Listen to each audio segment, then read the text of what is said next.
Welcome to PHP Podcast. I'm Mike. And this is Orlando, and we're on episode 352, an update episode. Yeah, update episode. And if you caught our last Monday mini, you'll see we are finally remote and we're doing the remote thing. But this is our first podcast that we're releasing where I'm in Texas, Orlando's in California. Man, this is weird. This is a weird moment. Like, we've been talking about this. We've been preparing for this. But it's one of those things, like, you can think about something in the future forever.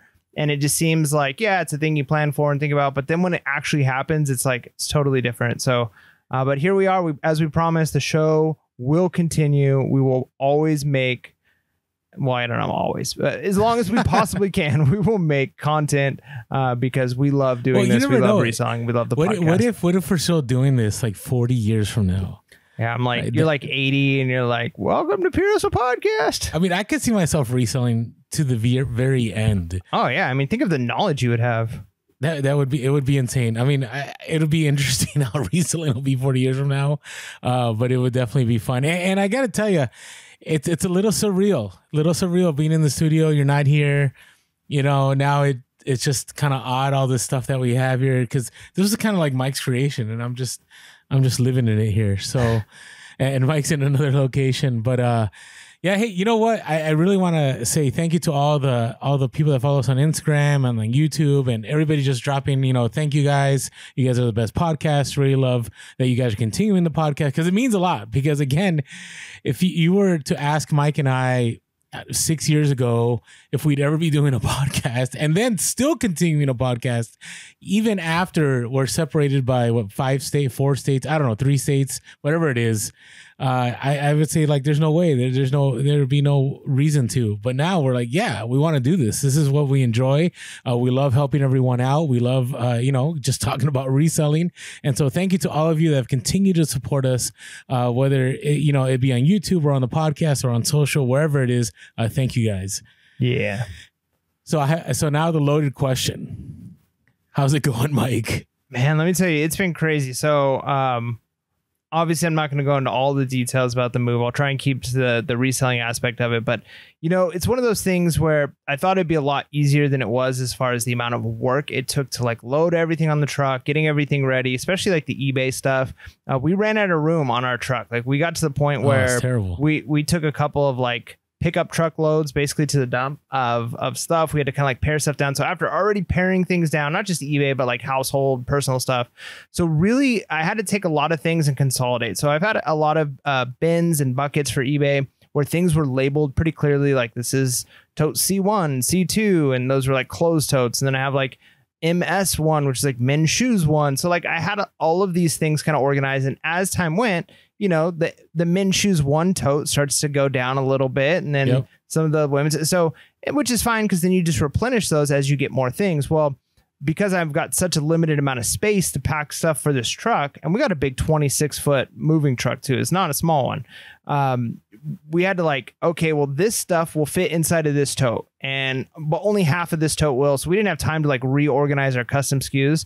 So our custom SKUs are just going to be trash at this point. Like, we're going to have to spend the time to go back through and completely re-inventory everything, which really stinks, because before the move, we already kind of did that. Not exactly the inventory portion, but we kind of went through and pared down some stuff that was maybe bad buys and things like that. So I felt like we'd move with like a cleaner store. Now it's going to be like probably a couple of days of just getting everything organized, which is kind of tough, because where we've got our eBay shed in our backyard, where I'm at in Texas right now, I'm recording in the garage, which is, I've got a little portable air conditioner going and a fan on me, and I'm probably going to be sweating during the show.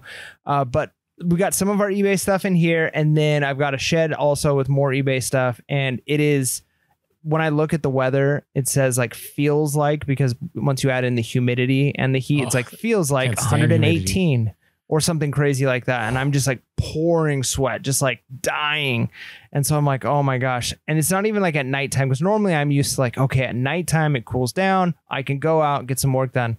It's nighttime, the humidity is still high. So I'm gonna have to be bringing totes in, kind of, it's gonna be a process. It's not gonna be an overnight thing, getting everything organized, but we're here. We've got most of the house projects done. as you can see, the stuff behind me is like a mix of some eBay, some stuff that's just garbage. It's going to look nice and clean once I really get at it. But I had to, I wish I could show kind of how like my podcast setup is right now. It's kind of cool. I sent a picture to Orlando a couple days ago. I've got it a little bit nicer now. Work in progress. It's a work in progress, you know? So, but at least we're doing it, right? Like I've only been here under a week now, or actually like right at about a week, since we like pulled up, unloaded the truck.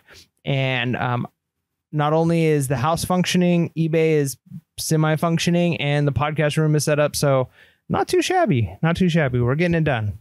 So a question for you, though. You know, I went through this a day ago, being that, you know, you and I had some inventory that we bought together. Yep. Like sometime last year. And it was super profitable. If those of you that have been listening, if you guys remember, we bought out an eBay store.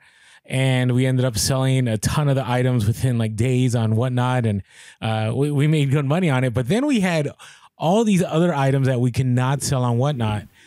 And well, we could have, but it just wasn't worth it. Or they were profitable enough that we're not going to sell it for cheap. Because, you know, Whatnot is, I find that Whatnot's like a thrift store now. But that's for a whole nother conversation. And I ended up, I'll talk about this later. One of the big hauls that I had, I wanted to make room. And so I decided it was time to donate all the stuff that Mike and I had bought and never went through. And I did get the okay from Mike. It wasn't a lot of valuable stuff. It was just the leftovers. You know, when you have a haul and there's a bunch of leftovers, I had talked to the guy that had sold it to us, and I had said, you know, it's interesting because I'm seeing your reselling journey because there's a bunch of stuff here you that probably shouldn't have been picked up. He's like, I know, it's hilarious. And sure enough, that's what happened. And I think that's what you experienced too, right? You saw the journey of your reselling and go, yeah, why did we pick this up? Okay, we're never picking this up. And then it probably felt good to just get rid of that stuff instead of just looking at it over and over again, going, when is this going to sell? Did you experience some of that? Yeah, I mean, it was especially at the cleaning out my old storage unit, as far as getting all of that stuff that was purchases that I shouldn't have purchased, or sometimes the markets just shift too. So it's not always a bad purchase necessarily. It's just over time it didn't pan out, right? Like where some of the items that I bought were maybe hot then, not so hot now, or shipping prices have changed, and so what was profitable to ship before now really isn't, or just little things like that. So you do see the journey of, wow, I picked up some stuff I wouldn't pick up now. And then also just, wow, reselling has changed in the last 5 years. Like I'm not doing the same things I used to do, not just because I've grown, but because reselling has shifted kind of underneath my feet, and I've had to readjust and figure out, okay, like shipping prices have changed or whatever has changed. So, and you just kind of have to be prepared for that. But I will say it's very refreshing for both of us, because I think when we first started the podcast, we were very much like, you know, listen and forget it. It'll eventually sell. And the longer I do this now, there are some items I'll hold on to because I'm like, I'm pretty sure this will never lose value or it will go up in value. But that's very rare. And usually you're better off selling it at the moment. Even if you're losing a little bit of money on it, you know, let's say you had something for $200 and you ended up selling it for 100, 150. You're better off doing that than it's sitting in your store for another 2 years and something happens where, you know, I don't know if it's a pop culture item, you know, somehow it gets canceled, or maybe it's an item that was popular and trending and now no one really cares about it anymore. And so you have two options at that point. You can sell it for really cheap, or you can wait a few years for it to cycle again. And that's not a good play. And so I'm learning that lesson. And even with the ending and so similar, like I'm just moving stuff. Like it needs to go. So are you? When's your sourcing date? Are you sourcing here pretty soon? I'm sure you've been too busy to source. Yeah, I've definitely been too busy to like legitimately source. I think I've got to go in steps, right? So my first step is going to be kind of reorganizing inventory. I've got the longer shipping and handling time on my store right now, which gives me that flexibility if something sells. So first step is spend a few days getting all of my inventory reorganized, figured out, get the system ready to go. That way, if something sells, because no matter what, I'm going to spend the time. Like a shirt, a $20 shirt could sell, and then I end up spending an hour and a half digging through totes to find it. I'd rather just spend that hour and a half up front getting all those totes organized, getting all of my inventory redone. I know it's going to take more than an hour and a half, but I'm just saying that that time is going to be spent one way or another. So my first step, I think, is to however long it takes to get all that done, because it's going to save time in the long run. And then once I've got that done, and then I'll be able to kind of reassess how much space I have. I'm planning on maybe having another shed built. And so it's just going to depend on, okay, like, what do I need to do? Do I have plenty of racks available, plenty of tote storage space available? Maybe I can source for the next year before I need to do that shed build. And then sourcing will begin. I think I might actually, so this episode is dropping. I've already been here for a little bit. So hopefully this last Saturday, we're recording a little bit early. So it's Friday night.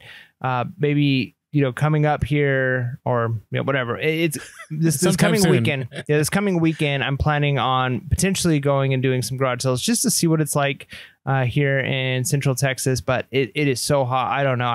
It's hard for me to imagine that a lot of people will be doing garage sales with this kind of heat. Maybe they will. I have gone to a couple of thrift stores. I finally went to the bins. I checked that out. I'll talk about that a little bit more in the random story section. So I haven't fully jumped into sourcing, but I've at least kind of started to get my feet wet as far as where the thrift stores here, kind of familiarizing myself with the area, and then just have the plan of attack of get my store organized, get it running functionally again, and then begin the sourcing process. I just can't wait to hear the stories, because I definitely do think there's going to be a different vibe, a different feel, whether it be negotiating, whether it be the type of items that you find, right? So for example, I don't think you're going to find any Hawaiian shirts. I don't think you're going to find a lot of the normal stuff we would find here all the time. We're in a part of San Diego County where there's a lot of, there's a lot of cowboy stuff here. So I'm sure there's a lot of cowboy stuff out there. But, and so there, I don't know, it'll just be interesting what you pick up. The thing that just came to mind was, and I recommend this to everybody that's listening, if you have the ability to hire somebody, not saying as a long-time helper, but just a short term. Let's say you have a ton of items that have not been organized into totes. So I'll give you an example. I had probably like 500 to 800 buckles a few years ago. I did not have them organized. I just had them thrown in several boxes, and it was a pain. I remember being in my small condo, and they were like in 8 boxes that were underneath the kitchen cabinet. I remember those days when I used to store stuff in the kitchen cabinets. And so I remember like a buckle would sell, and I would literally spend 30 minutes looking through those buckles, and then your hands get all gross from handling so many buckles, and just the whole thing was terrible. One of the best things I did is, instead of me trying to organize all that, because I was just done with it, giving it to somebody else, and they got it done like in 4 hours. And, it cost me, I think at that time I was paying like 14, 15 bucks an hour or something like that. So it did cost me like 60, 70 bucks, but it was so worth it. Because even till this day, all my buckles are organized. My shoes, I had like 1,000 pair of shoes, and they were like in all kinds of totes. And I hired somebody, and they got it done. Like, I think it took them like 8 hours, but now my system's all set up. And so, I know for you, I know your inventory is not massive like that, so it's not going to be crazy like that. But if somebody's out there and they just have, let's say, over 1,000 items and they haven't organized it, sometimes it's better just to hire somebody, hire a helper or get a helper, and just have them do it, because they're just going to want to get it done. They're going to be efficient, and they're going to be, I think, more organized and just get it done. Find somebody that is great at being organized. Better than you. And that's my thing. I wish I had right now an assistant or just somebody to organize it, because they would do a better job than I do. So just some thoughts. Yeah. And I think it's probably one of those things where I don't know if I would just like advertise looking for a random person to do that. You probably are going to have to find somebody that you know and trust. Correct. And that has that kind of a mindset. So maybe it's somebody who goes to your church or your work, maybe like one of their kids, like they've got a teenager who's trying to make money on the, weekends or something like that, where, they've kind of got a mind for organization and inventory already, as opposed to just hoping to get somebody. Cause we were lucky enough when we packed up the truck to move here, it was brutal. It was one of the most exhausting things I've ever done. And we had like 6 guys from, friends of mine helping, and getting here, it was like, we're not gonna be able to unload this truck on our own. So we paid like $200 to have a couple of people come and help unload the truck. And it was worth it, right? Like it was one of those things where it's like, I could have done it. It would have taken me 3 days instead of getting it done in 4 hours. If I would have done it all on my own and with like just my, father-in-law who's here with me. Or I could pay $200 and have it done. And it's the same thing, right? So like if you can find somebody you trust, it's worth it for you, not only because you're going to save that time, because if your time is worth more than, let's say, that $15 an hour, maybe you're paying them $20 an hour, depending on where you're at, kind of what that person is worth. But even if let's say you're paying $20 an hour for someone to do something for 10 hours, you're paying $200 for some work. If that saves you, if your time is worth more than $20 an hour, you're automatically in the green just from that. And then 2, it's going to save you the headache. It's going to not only save you time in the future, but it's also going to save you the headache of there's my storage is a mess. My inventory is a mess. Nobody feels good when they've got death piles. Nobody feels good when stuff is messed up. And maybe you kind of like think that that's like your baseline. Like, oh, it doesn't bother me, but that's just because you're kind of almost fooling yourself that it doesn't bother you. But if you had perfect inventory where everything was organized in rows and everything was neat and your space was neat, not like a mess like it is behind me, you just feel so much better. It's like a weight is off of your chest. Right? I agree. Yeah. So just it's like the amount of money you're going to spend to have a little bit of help. It's definitely worth it. Hard part is finding that person. If you're just doing the solo reselling thing, which many of us are, it might be hard to find that. But maybe it's, like I said, maybe it's a nephew or a niece or somebody that you work with's kid or who knows, right? Maybe you put it out on Facebook of friends of yours if somebody knows anybody who wants to do that. So find somebody. Don't just like put an ad out like that. Some people are. The only reason I bring it up is I know we're gonna have listeners say like, how do you find somebody for something like this? You got to find somebody you know and trust. Or you could be like Orlando. So last time I moved onto this property, I had like 50 totes. I had like a tread climber. I had I had like 80 totes. I had craziness. I just hired 2 random dudes that I got through the U-Haul site. But here's the thing. I paid them $200 and they were done in 4 hours. What would have taken me like 2 or 3 days. Yeah. Because I have learned my lesson. Like when you get older, you have people move you because you can only do so much on your own after a while. Yep. And by the way, I'm not that old. Somebody had mentioned on the comments that I look a lot older on YouTube than I sound. I don't know how I feel about that one, but it's your massive gray beard. It is. I know. I get it. That's all good. It's all good. I just see it as a sign of wisdom. All right. Hey, so on my end, sales have been like a low line roller coaster. Let me explain what that means. So, we all know the big coasters, right? The massive ones. Like if you go to Six Flags or Busch Gardens, right? There's those super high roller coasters. But then there's like those like County Fair or the Santa Cruz Beach Boardwalk, like they're called like the Little Dipper or the Big Dipper, right? They're like the little kids roller coasters, right? That they go up super high, but the drops aren't that low. That's what my reselling's been like. So I would say beginning of the year, it was like the Six Flags roller coasters. I'd have super peak days and then it would drop, but I'd still be pretty high and things would be good. Now I get like blips down.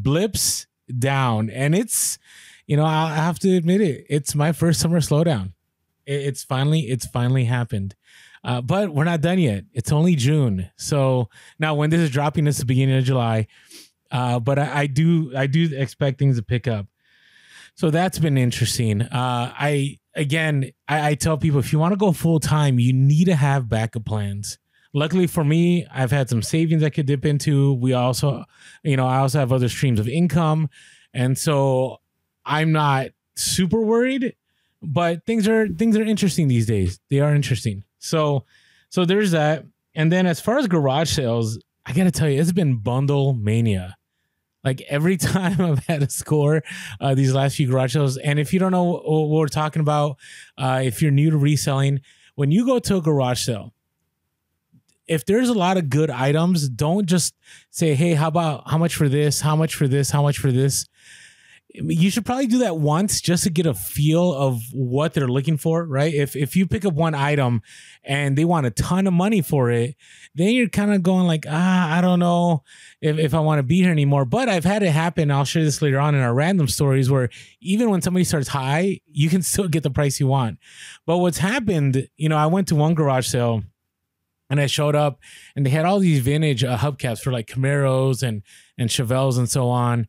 And I asked them how much for the box, and they're like, oh, $75. And then they had these 2 binders of vintage Topps cards for like, they were like historical events. They're like from the 1950s. It was pretty cool. Not worth a lot, but if you get the right cards, it could be money. And the lady was like, oh, $20 per each binder, right? So now I'm already at $115. And so I was like, I'm just going to bundle everything. So I bundled everything. I put all the hubcaps together. I put the 2 binders together. I picked up a bunch of vintage, I think, dolls. I picked up just a bunch of stuff. I want to say it was probably about 50 items when I was done. And then I asked, so how much for everything? And the guy goes, well, can you do 75? Right. So it went from being, it was like over 100, it was like $125. And by me bundling automatically, all the prices went down, which is pretty wild to me. Yeah. I mean, there's a reason why like bulk sales work for stores, right? You go to stores, usually when you buy bigger amounts, bigger quantities, you get it at a discount. I remember growing up, we used to buy everything price per ounce. Like we were pretty poor. So even like we were looking at the cereal. And so we would find the cereal, like this cereal is 13.1 cents an ounce, but this cereal is 12.4 cents an ounce. So we're going to get that one. It didn't matter what the cereal was. So I do that at Costco. Right. So, but that's the thing is like, usually like when you get like the family size, like it was always the bigger size, like something like you go to Costco, Sam's Club, or you're even like just in a regular grocery store and you see the larger value size. Usually it's because they know that they can move more of the product quickly. And we're the same way, right? Like if somebody's willing to buy a lot of your inventory quickly, like it makes your shipping easier. It makes all of your headache easier if you can just get it out. So you're willing to take a deal on it. So yeah, bundling works miracles. Do that at garage sales if you're not already bundling. Put it all together before you ask a total price. Now, I also have learned I don't think I'm the ultimate everything seller, but I'm getting pretty close because my latest pickup. So I've gone from Hawaiian shirts to, vintage railroad stuff. I recently picked up, railroad lanterns, duck decoys, you name it. And I upped it some more. So I had mentioned I now have a connection to a wider community of people that work with individuals that are moving or just trying to organize their place or whatever. And they reach out to me and say, hey, by the way, I have this client and they have extra stuff, whatever, and just looking, if you wanted to buy some of this stuff. So I ended up showing up at this very, very, wealthy area in San Diego, La Jolla, probably one of the wealthiest in the country. And I showed up and pictures were sent to me the day before and they were for rugs. Now, I've never sold rugs. I have no idea about rugs. The only reason this piqued my interest is years ago, I was listening to Scavenger Life and they would talk about they could pick up any kind of vintage rug, as dirty as it was, as messed up as it was, for like a few bucks, and they could sell it for like $100 to $200, $300. So I'm like, I'm gonna give this a try. So I showed up and they had about 8 or 9 rugs. And these rugs were, like those Persian rugs, like those old, 10 by 17, like some of them were larger rugs. And I'm like, I don't know if there's any way I'll be able to buy these because I'm pretty sure these are worth a lot of money. Well, I show up and they're basically like, okay, I want you to take all the rugs. And I'm like, well, do you want me to pay you something? I didn't know, because when people are just saying, take it, I'm not going to start bringing up money unless, it's something like this. Cause I didn't want to just start taking stuff to the car and then the cops get called on me. So I said, do you have a price for all this? And again, these are like expensive rugs. And so they said, well, let me call, my sister-in-law. So they called the sister-in-law. I'm on the phone with her because she knew, these rugs were. And I said, hey, listen, I have no idea about any rugs. These could be worth hundreds. These could be worth thousands. And she's like, no, they're worth thousands. And I was like, okay. Yeah. I'm not really sure I can make a deal here. But what were you thinking? And she's like, I don't know. They're worth a lot. And I'm like, well, I don't know either because I don't sell rugs. And then I told her, and this is where I changed my strategy. This is where I decided to anchor, which I don't usually do. I always let them give the first number. But I knew that the price was so outrageous. I could never, like, if she had told me, $2,000, $5,000, $10,000, I was scared she was going to tell me like $15,000. And then I would have been like, nope. Like if two things would have had to qualify for me to spend $15K. Number one, I would really have to know what I'm buying. Because I do have the ability. We all have like, you should always look at having people that can give you hard money loans or people that can loan you out money in case you run into that situation. So I have an arrangement with somebody, like if I ever find like a vintage video game store or vintage clothing store, that I will buy it because I know what I'm doing. But in this case, I'm like, I'm not gonna look for a loan from someone at this rate. And so the second part was, I'll buy it, if it's something I'm really, I'm really comfortable that, I'm not going to lose on this. So I told her, I said, okay, you know what? This is going to be really crazy. And I know you're going to be insulted. And I know the number's crazy what I'm going to tell you. I said, I'll buy everything for $300, which was crazy. It really was crazy. And she goes, yeah, that's a really crazy number. And I'm like, yeah, I know, but that's where I'm at.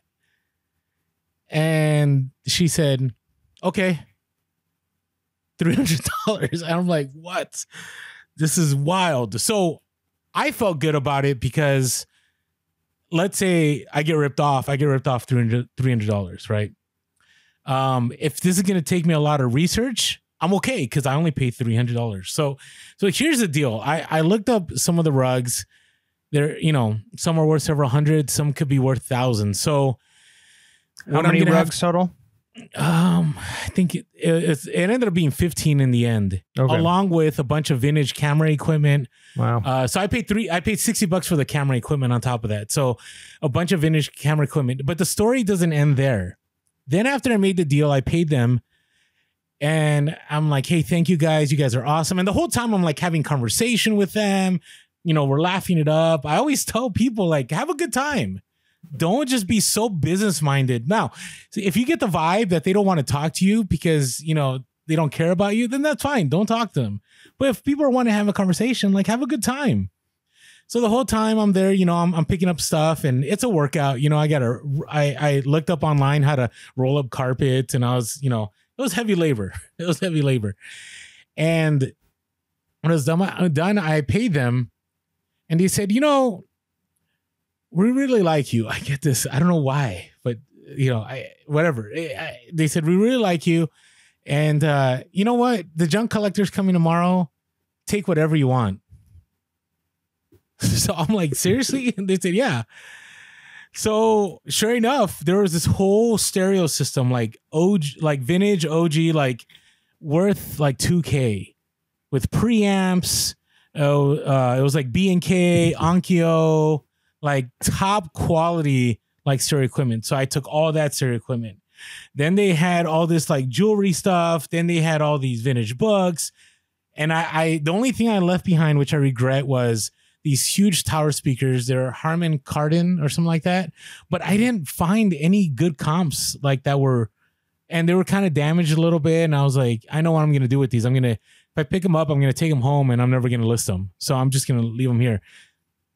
But I did look up and I didn't see any that were worth like more than 1K or at least 500. So I was like, unless you think I'm wrong, Mike, you know more about speakers and stuff than I do. I mean, it really just depends. It's one of those things like you got to see them, you know. Yeah. What's the model? So and when I was taking all the stuff out, like the husband didn't open the cabinets and go, "Hey, you forgot this." You know what I mean? Like when people want you to take stuff, they usually remind you to pick up stuff. And he didn't do that. So I kind of took it as a sign that he's okay that I took everything except the speakers. And so it was crazy. It was just wild. Like, and I always tell people, you never know. It never hurts to ask. It just never hurts to ask. And so now my challenge is I'm going to have to go to an antique dealer and I'm going to try to get an appraisal on one of these rugs just so I know where I'm at. You know, and I don't know what appraisals cost. This is a new avenue for me. I feel like I'm the guy from Storage Wars, you know, when like they're going to an expert. And we'll see. I'm probably sometime next week I'm going to go to one and we'll see what they tell me. And they could tell me you got all junk. And I don't think it's junk, man. The look of it, the feel of it, and they had prominence. They had people would come in and do like rug cleaning, and the rug cleaning cost money. It wasn't like, you know, $50. They spent several $100s to clean some of these rugs. So no one's gonna spend several $100s to clean a rug that's worth only several $100s. You know what I'm saying? So we'll see what happens. Stay tuned. This may be a hustle of the week. There's a part of me that's like, oh, this is gonna take a lot of work, but there's the other part of me is like, if I can figure this out, like this is another niche I can get into. Yeah. And I don't know how the economy is right now, you know, but I looked at comps on eBay for some of this stuff, and I'm like, whoa, like this could be good money. So, anyways, any thoughts on all that? No, sounds like you got a killer deal. We'll see. I know I did get a killer deal. I have no complaints. I was blessed beyond belief. So that was great. All right. Hey, before we move on, here's another killer deal.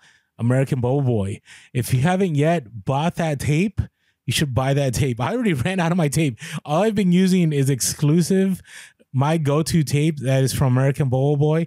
And it's incredible. So their rolls, I think it's like $34 a roll. And with our discount, using our code Pure Hustle, all caps, go to the link below. You'll get 5% off. You might be like, Orlando, 5% off?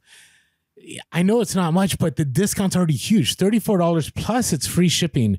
It's next day. It's 2-day. It's local pickup if you want. And plus there's bubble wrap there too. So if you haven't yet, jump on over to American Bow Boy and use the link below and use our code Pure Hustle for the tape. The code only works for the tape, but you can also pick up a ton of other items. And I definitely am loving that tape because I ran out and I started using eBay tape and I'm like, this stuff is garbage, but it is what it is. So you got any random stories amongst all this? Yeah. Not like the craziest random story, but I finally was able to go to the Goodwill bins that I've been talking about.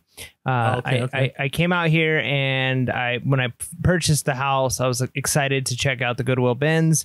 And unfortunately, it was like closed for remodel. And if you drive by it right now, it still looks like it's being remodeled. I mean, it is. They've got boards on all the windows and it's like, it looks pretty bad.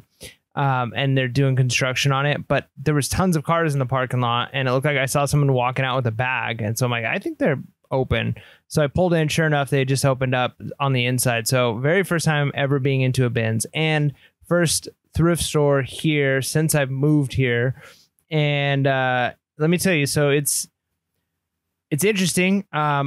It's nice in the sense of, it has bathrooms and like a little like tables set up where you can like sit and like have your lunch if you want to. They got vending machines because I think a lot of people stay a lot of time. Like they camp there waiting for the new bins to be rolled out because a lot of people are just sitting. I'm like, what is everyone doing sitting around? Oh, they've already been through all the bins that are currently out and they're waiting. And there's like, it was like a Thursday at like a random time, like afternoon. So it's not even like Saturday morning. Well, I guess resellers would be at garage sales, but it doesn't seem like a very popular time. And there's a lot of people in this Goodwill bins waiting for the next bins to come out. So I'm a little bit like, that I don't know if I'm ready to start throwing elbows yet. But I just kind of looked around and two things that I picked up from it was one, I'm gonna have to learn clothing. I really don't sell a lot of clothing. I think for space, it would be wise for me to learn clothing. I hate listing them. I hate doing the measurements. I hate all of that aspect. I prefer hard goods. But hard goods just take up so much space, and the shipping is much more challenging. So I'm going to have to learn some clothing and spend the time, because most of what's there is clothing. There are some hard goods there. But as I'm looking through stuff, I found, I'll have to send you the picture, Alana. I'm probably going to post it up on Instagram. It might actually have already been posted by the time this episode drops. But in one of the bins, I found an eBay Motors hat. Like, let me see what it says exactly. So anyways, an eBay hat. And I'm thinking, like, this is a sign. Like, this, so it's eBayMotorsAutotrader.com. And I'm like, this is a sign that this was the right move for me. Very first day at a thrift store at the bins, and I find an eBay hat. I didn't buy it because it was a junk hat, but I'm just like, this is a sign. The fact that I find an eBay hat here, it tells me I made the right move. Being able to do eBay sourcing here in this town. I mean, maybe it's not a sign, but I took it as a sign, kind of random. Like, one of the first bins I look in, and here's an eBay hat.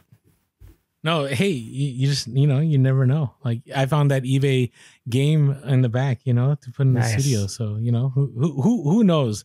The thing is, like, I'm excited for you. If it sounds a little bit like Mad Max kind of deal, like the bins out there, people are waiting for, fresh goods to come out, and people are going to start fighting over it. It just, but that sounds like an adventure. Yeah. Good times. You don't sound too excited about it. No, sorry. I'm just, my eyes are like, I've got like a fan blowing on my face because it's so hot, and it's like drying my eyes out. So I'm like trying to figure out what I'm gonna do, moving the fan a little bit. So don't jump on over to YouTube. Just stick to the podcast. I'm just playing. So hey, so a couple of things here. I don't understand how eBay lets this continue happening. So I'm going to a Padres game here in a few days. And I've been in San Diego for 20 plus years. So I think it's time for me to finally get a Padres jersey. I was a Giants fan growing up, but I'm a big fan of Tony Gwynn. I really like Tony Gwynn. I think he was one of the most phenomenal players of our time. And so I go on eBay and I'm looking for a jersey. How many fakes is eBay going to allow to be sold on their platform? I mean, it was crazy. It was like so easy to spot. So I only found like one jersey that I thought was authentic. Like, I could tell everything was fake because the stitching was off, the way the tags were like, and I'm not one of those guys that calls everything fake, but these were blatantly fake. And especially when it said sold from China, guaranteed they're fake. It reminded me of someone I knew back in the day that would drop ship all the time from China. So they would sell all these jerseys, and then when they sold, they would order them from China, and it would take 3 weeks to get to them. And eventually, the feedback got so bad that I think eBay like permanently banned them or something. It just got really bad.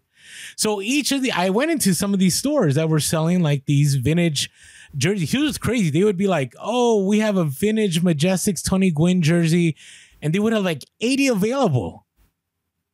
But they had no tags, and they never called them dead stock. They just randomly had 80 vintage jerseys that were pristine condition that looked like the vintage ones, but they weren't stitched like the vintage ones. And I'm like, this is crazy. So eBay goes after all these people for viral listings, but there are blatant people breaking policy. It's not very hard. All you have to do is type in any baseball team jersey, and you will find fakes upon fakes upon fakes upon fakes. And so guess what? I didn't end up buying a jersey because I didn't get the price I wanted. The one I wanted was over $100, and I'm like, I don't know if I'm that much of a Padres fan. Like, if it was like a OG Giants one, I'd probably drop that much.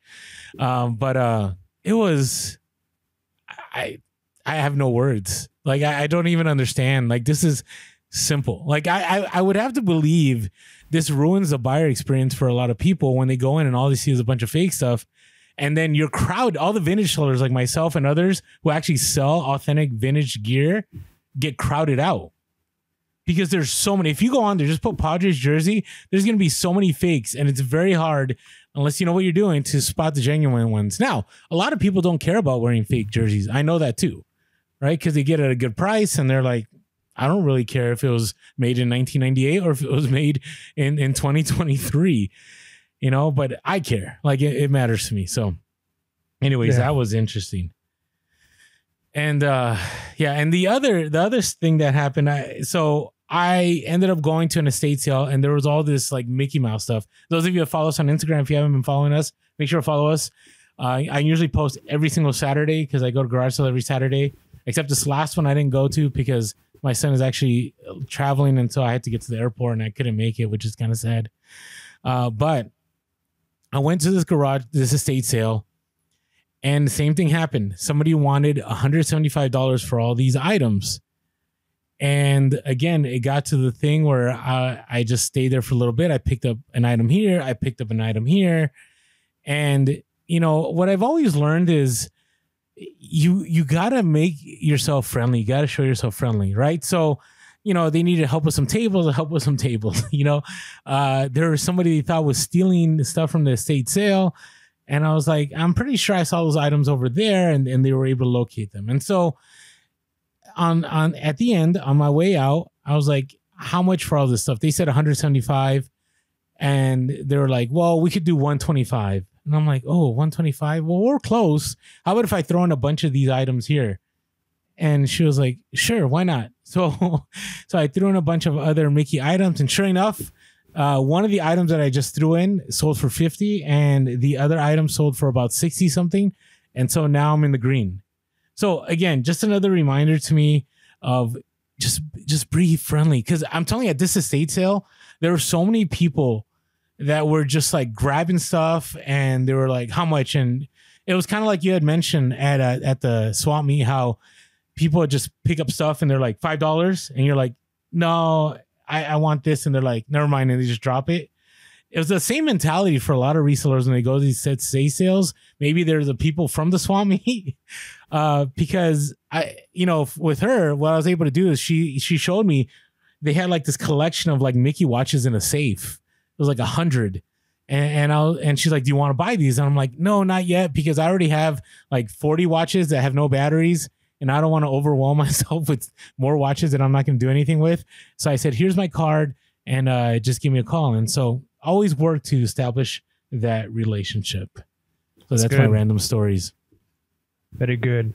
All right. So before we move on, though, we want to really give a special thank you to all of the people who are supporting us on Patreon. So those of you who support us on Patreon, you're the ones that are keeping this show going. We had to buy quite a bit of new equipment. We've had to test a lot of things out to make this work. We're still doing these test runs before we record these podcasts.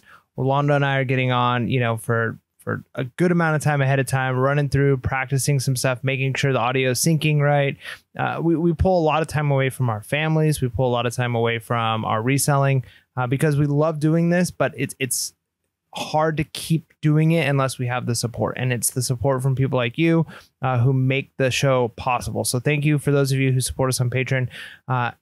If you do support us on Patreon, you get access to our Discord, which is a just thriving community where a lot of people get to share their ideas, their experiences, their questions, and there's a lot of back and forth, people answering questions, giving tips. There's a lot of fun like channels in there. It was kind of developing its own culture, as it were, of people like jokes and memes, and it's been a lot of fun.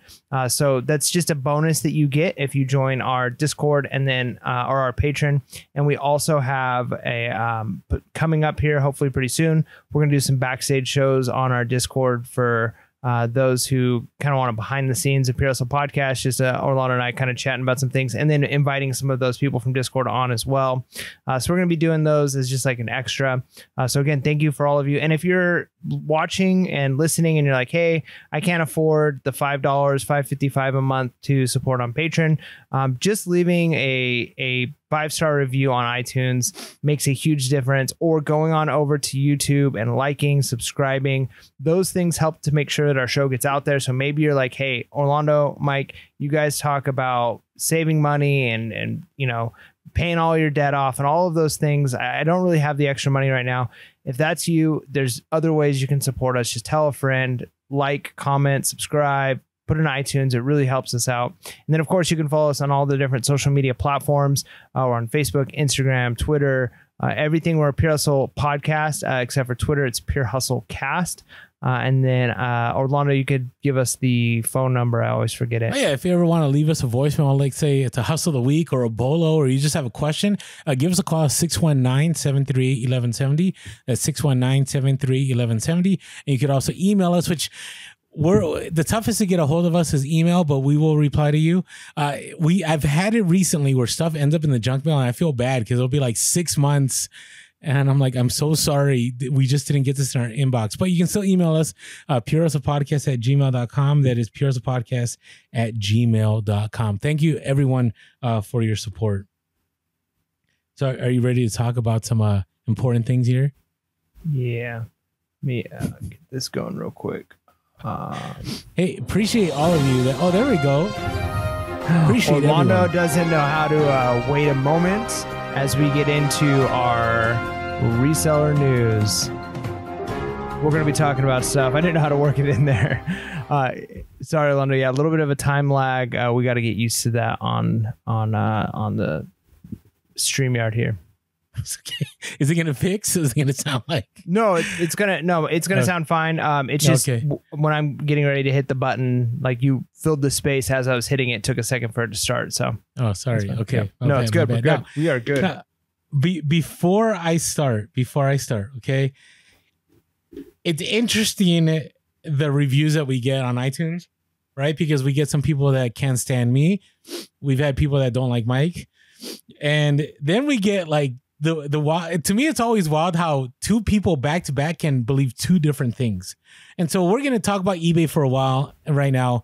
And it's going to probably lean a little negative. I'm just going to be real. But it's interesting. Like we had one review that said, too negative, used to enjoy, but not anymore.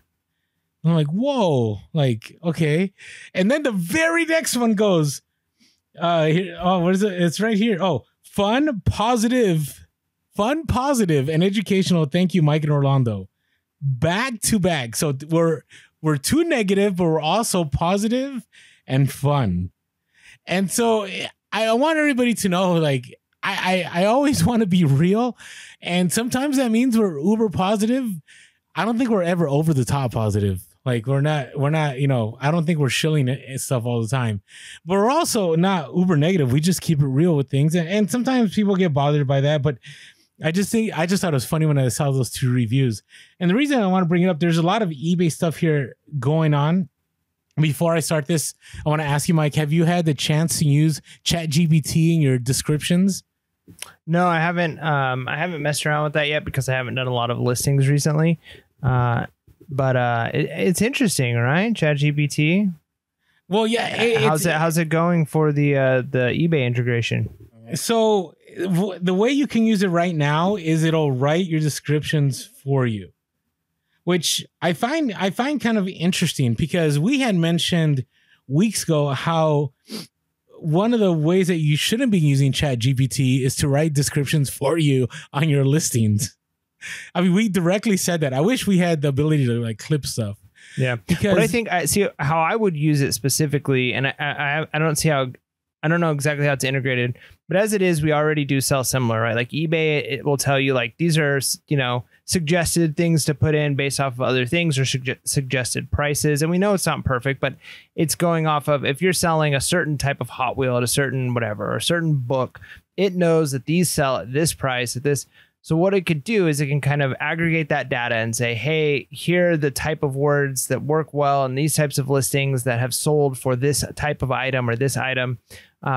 What I would use ChatGPT specifically, I would probably write the listing myself, the description, and then I would have ChatGPT. I would say like, make this SEO optimized and, targeted to an audience on eBay buying used Hawaiian shirts or whatever. That's so much work. It is. But if you had a high end item, it would be worth it, right? Like once you create a prompt on ChatGPT, if you were doing it on your own, maybe once eBay kind of integrates it better, it'll work fine. But once you have a prompt set up in ChatGPT, you could just have it like pretend you're a reseller who is writing descriptions that are. But that's not how it is. I understand that. You click ChatGPT and it'll just give you something. Yeah, I'm just saying like I wouldn't do it that way myself because I want to have a little bit more control until they get all the kinks worked out. But I wouldn't even do that because on eBay, you're only supposed to have like 1 or 2 lines. That's it. That's it. Like they've said it over and over again, especially mobile, that the days are dead where you have paragraphs like this World War II relic was picked up over in da da da da, and it went through the family of so and so. Like no one cares. Like no one cares. Now, the other interesting thing I found was some people did comment. I dropped a meme on Instagram, the Nick Cage and Pedro Pascal. When they're driving. And Pedro Pascal looks crazy. Anyways, it's a great meme. And a lot of comments on this because, the first comment was like, all right, eBay's doing this, but they still can't take care of unpaid items. We'll talk about that in a moment because there was the Seller Summer update that came out.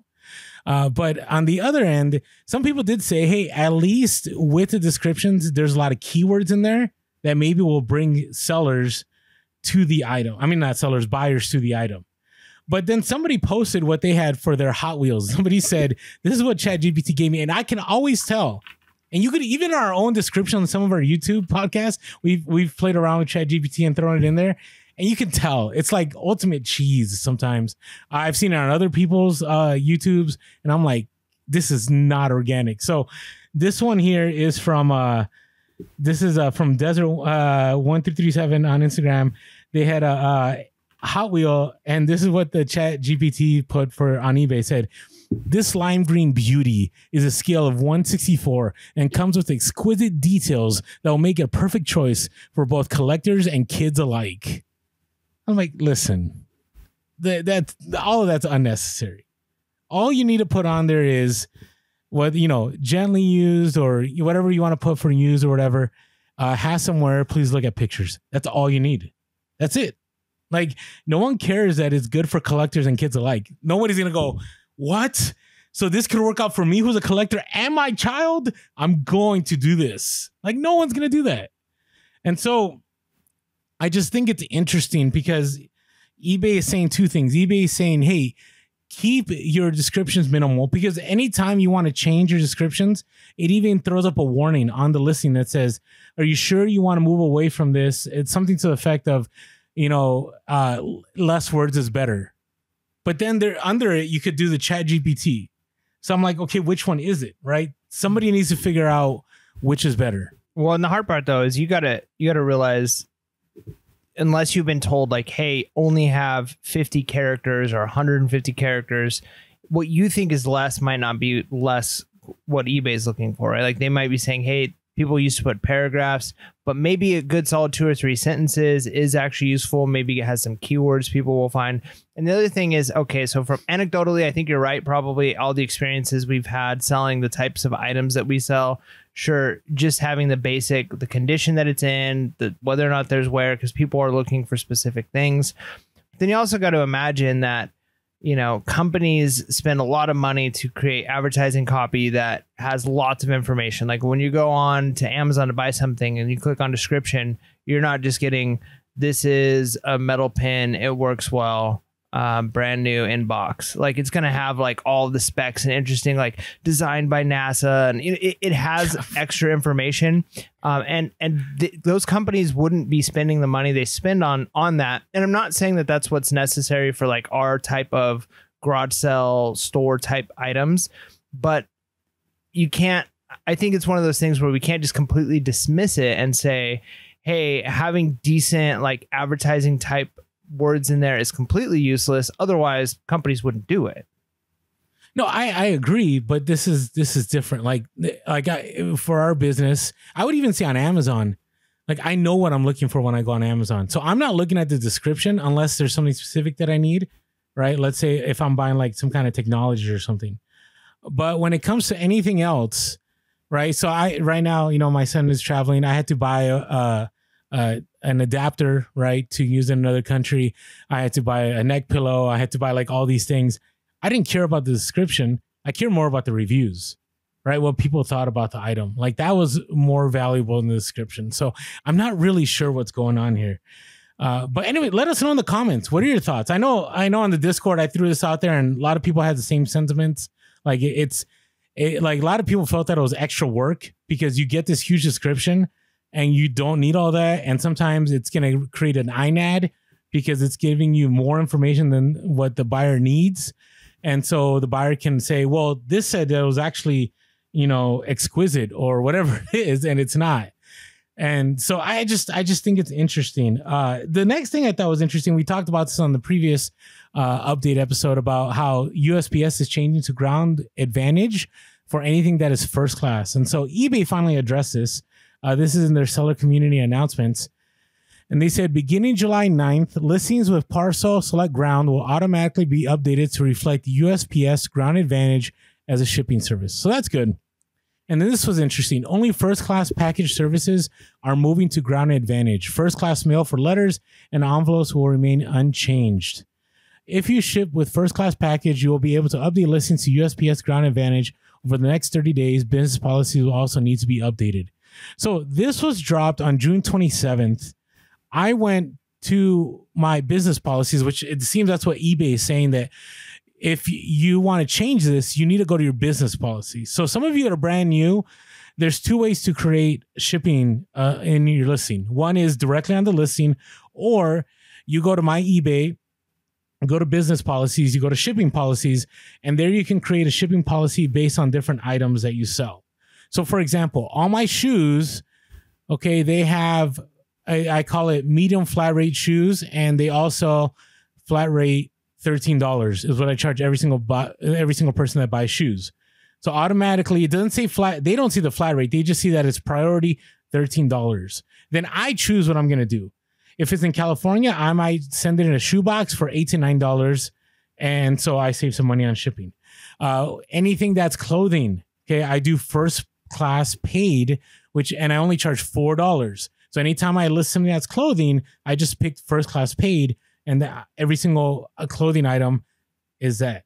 So what they're saying is you need to go in business policies, and anything that's first class, you're going to have to switch to USPS Ground Advantage.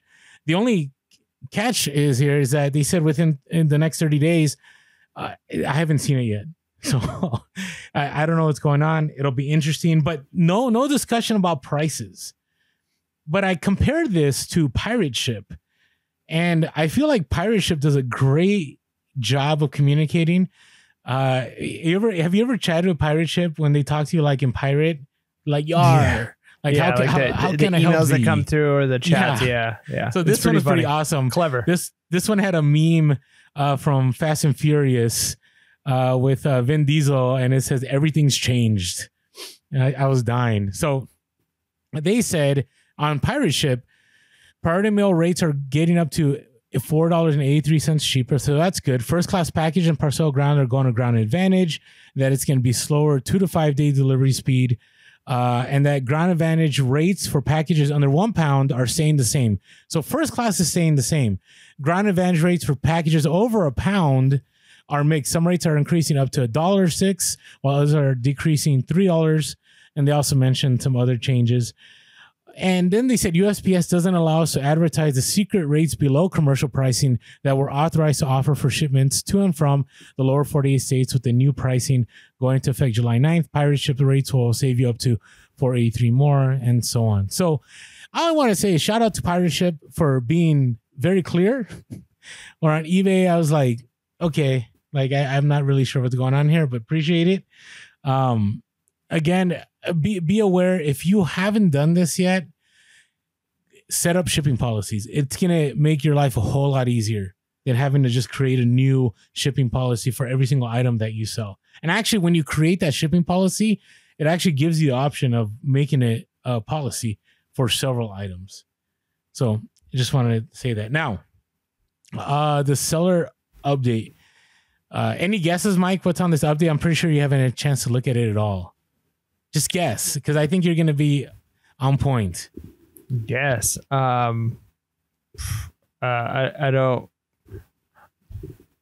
know that. Oh, I think I know what you're aiming at. So they're eventually going to take care of, there's working on possibly, they might be considering that's in the works, but they're not 100% sure. And they're going to be pushing towards, the unpaid items and getting immediate payment. Correct. Is that what you're talking? Okay. Yes, all right. that's one of I them. figured it'd be more of the same of that. Yeah, for sure. But it's so easy to know. It's so easy to know. So one of the seller updates says, we know the long-standing challenges unpaid items have caused many of you, and we've been continuously working to make improvements for a better selling experience. We've already taken steps to reduce unpaid items for buy it now sales, which is true. Sometimes you'll get the offer and it'll say you got an offer, and they'll say we'll automatically charge the buyer once you accept the offer. So that's great. But I only get those maybe, I want to say 50 to 75% of the time. And then they said, and we're now working on extending these updates on best offer listings as well. And so basically they were announcing something that they already were doing, which I thought was kind of interesting. So I'm like, all right, this isn't news. And then I saw this was interesting here. It said, do these changes, this was in the FAQ, do these changes apply to international sales? And they said, currently, these changes apply only to U.S. buyers. We're working on launching these changes globally in the coming months, which I found kind of bothersome. The reason I find it bothersome is if an international buyer sends you an offer and they don't pay right away, you can't even send them an invoice. You're just at the mercy of them paying eventually. So that was, it is, you know, what more are we going to say? All I know is that the clock is ticking. And eBay Open is happening end of September. I think now they shifted the date, and that will mark 1 year anniversary since it was announced by the CEO of eBay that this would be fixed. Yeah. What did you say? 4 year anniversary? No, 1 year anniversary since it was officially publicly said. It is 4 year anniversary for me and you when we were in that closed door meeting and it was promised to us. Yeah. So I don't know. Maybe for eBay Open, and I'm just joking. Again, we love you, eBay. But maybe but maybe for eBay Open, we should get all the resellers who listen to Pure Hustle Podcast to like have picket signs that say immediate payment now. What do we want? Immediate payment now. Or something like that. You know, like we'll come up with a clever chant. Someone more clever than me can come up with the chant. And then we'll just do that at eBay Open, and they'll be like, oh, I guess we should do immediate payments. Maybe that'll work. All right, now the other item, here's the thing. I always want to make sure everyone pays attention because it seems like all the time something sparks a lot of controversy. And then people start going, wait a second, that was in the update 6 months before. Like that happened with promoted listings. That happened with item specifics. I mean, people were in a big uproar, but if you actually looked at the writing, they actually said they were going to do it. Just we all missed it. And so there's something here they put on here, which I kind of find interesting because I'm not really understanding as to why. So they said they're improving the payment dispute process. So sellers now have the ability to add details and explain the reason for challenging a payment dispute by providing up to 1,000 characters. Sellers can now upload to up to 5 separate files of information, such as tracking details, shipping labels, messages, and photos. Previously, only a single file could be uploaded, which required multiple files to be combined into one. We'll share the information provided with the buyer's payment institution to challenge the payment dispute. The information you submit may also improve your chances of qualifying for seller protections. I know the awkward silence because I'm not really sure.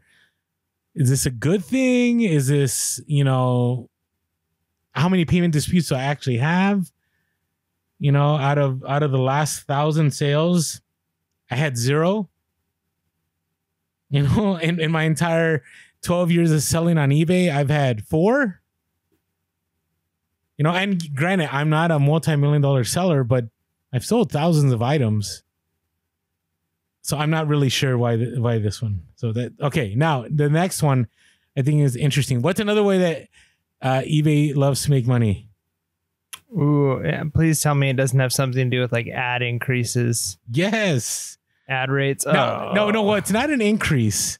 Man, I'm telling you, okay, so those of you that are listening right now, you're like, Orlando, you're being super negative. Maybe. maybe I am. That review that we're like, we can't listen to them anymore. They're being negative. It's because of this like 5-minute segment where we talk about the updates.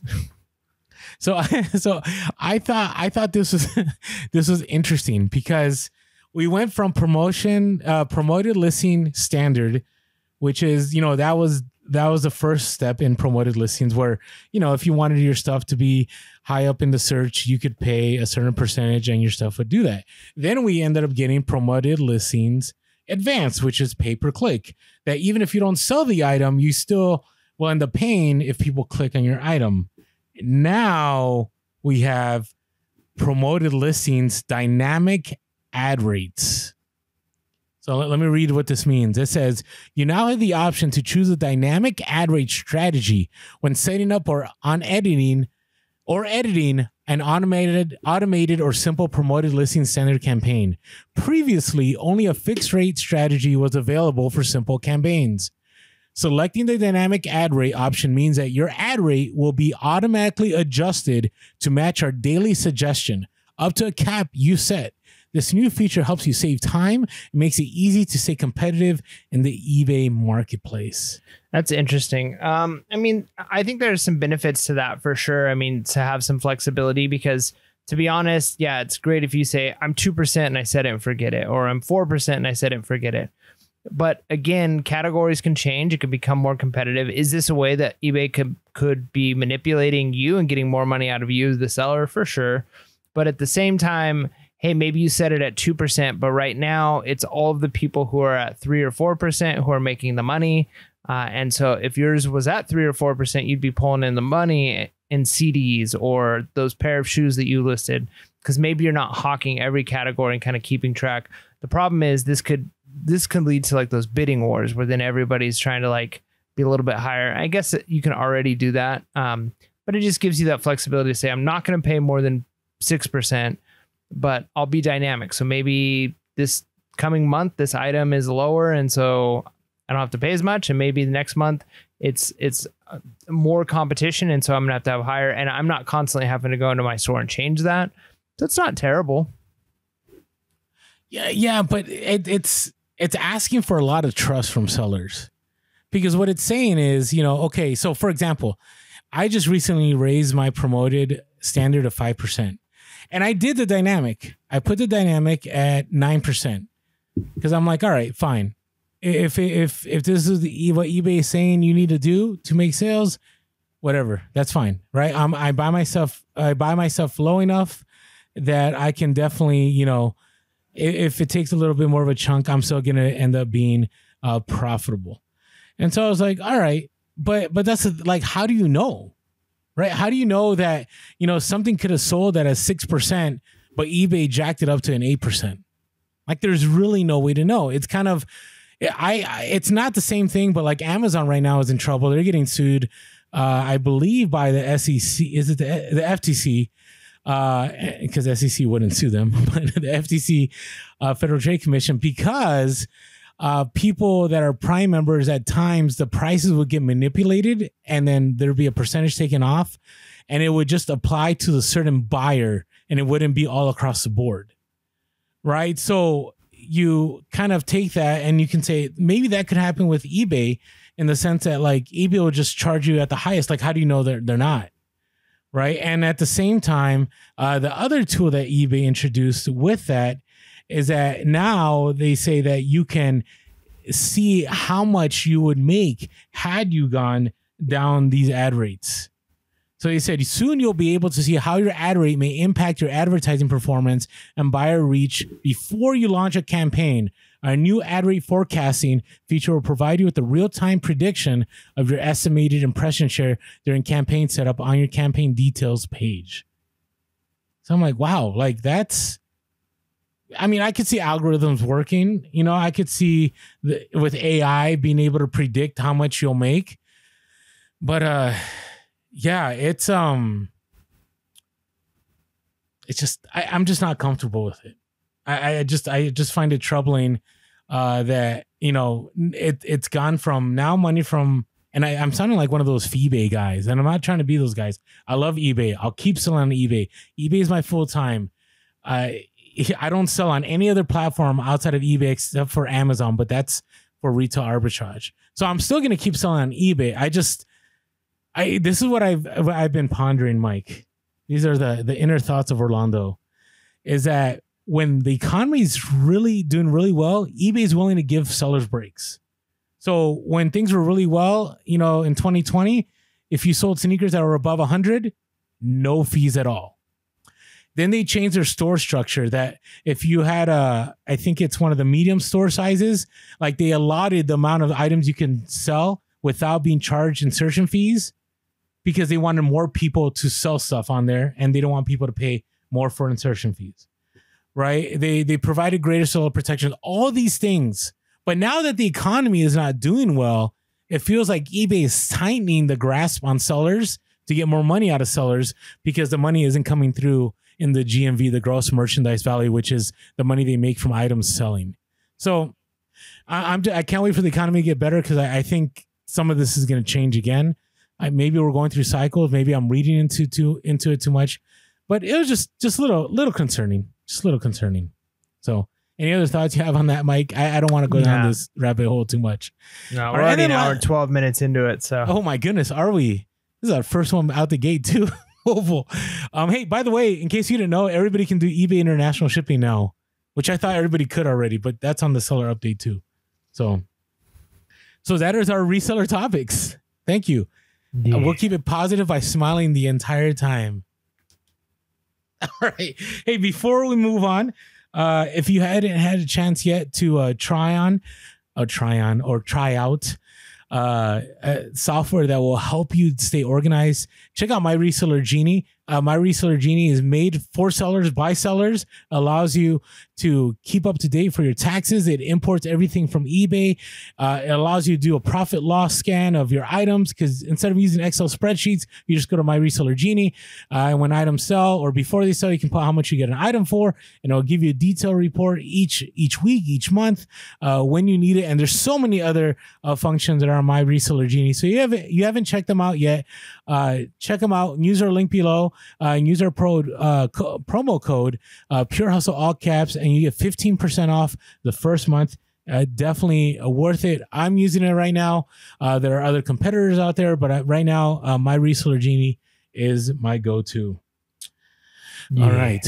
Are you ready to talk about something that really excites everybody here? At least I think it does.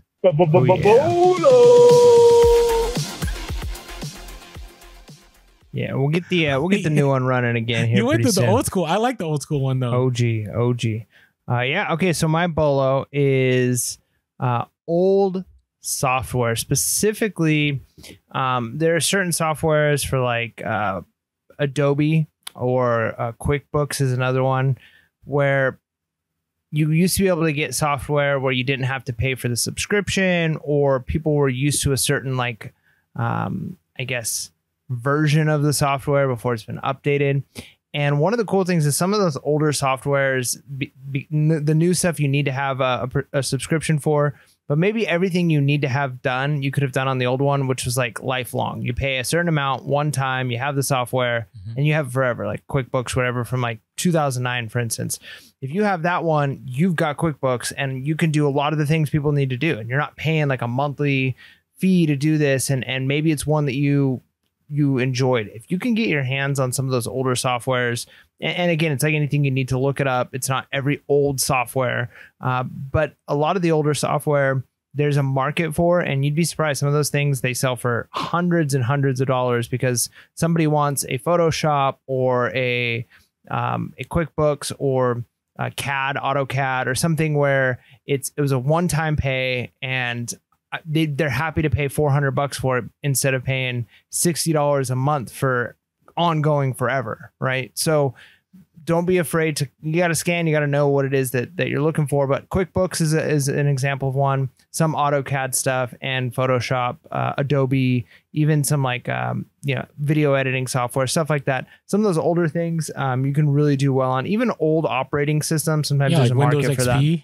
that. Yep. So you never know, but some of those are more collectible, like the Windows XP. You can get like a sealed one or something like that. But I just got one. That's why I said that. Yeah. So, but as far as, yeah. So anyways, older software, there you go. You got to look it up. I gave you a few examples, but those can definitely do really well.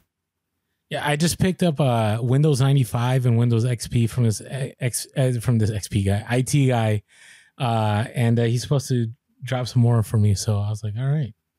Now, The one I'm gonna say for my bolo is I've shared this. I talked about game giveaways and so on, not the new ones, but like the older ones. But actually, the new ones I saw like in Atlanta at a baseball game. You know, I want to look this up right now.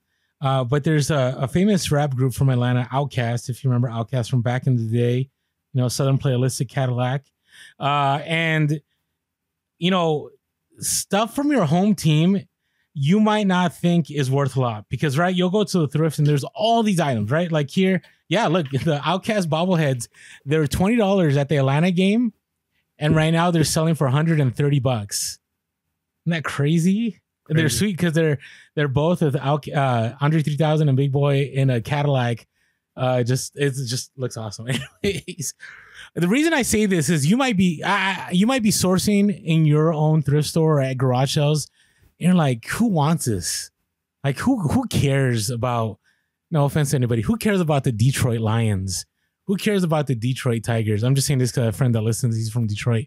Or who cares? Like here, we see Charger stuff all the time. And you might get this impression that since you see it all the time, it's not worth anything. But that's not true because there are people throughout the country that are fans of teams that want that stuff and the vintage stuff. I'm not talking about new stuff. I'm talking about vintage stuff. I sell a ton of Padres gear and a ton of Chargers gear that I get really cheap here because it's in huge abundance. But I would say 50% of my items end up going out of California. They're either people that grew up in San Diego. They're either people that, you know, aren't maybe on deployment, or they're individuals that, you know, for a reason they became team fans, even though they lived in another state. So just because you see certain items in abundance in your hometown, maybe, you know, your team is terrible. That's okay. Because if it's a vintage piece, look up the comps because there are people out there that are still willing to buy. So that is my interesting bolo. Good stuff. Good stuff. Did it make sense? Yeah, for sure. You know what I'm talking about, right? Like you'll go and there's Padres. Yeah. You're like, who wants this? But I sell Padres stuff all the time. Yeah, for sure. So, I mean, even, and we've talked about this too, like AAA teams, like for instance, San Diego has the Goals, right? Which is a like AAA, I think, I don't know if that's hockey, the right term, but IHL, like it's like a minor league hockey team. And so you can think like, oh, there's Goals stuff everywhere. Like I don't need to pick up Goals stuff. And again, it might not be as popular as something like Major League Baseball, but there's still going to be people who move out of town. They like the team. They're watching it on, you know, TV. They're going to be traveling to San Diego and they're going to go to a game. And so, yeah, I've sold a lot of even minor league stuff out of state to different states. And so, yeah, you see it so much that it creates that feeling that it's not scarce, it's not valuable. But the reality is it's just because you're seeing it so much. Other people are not seeing it that much.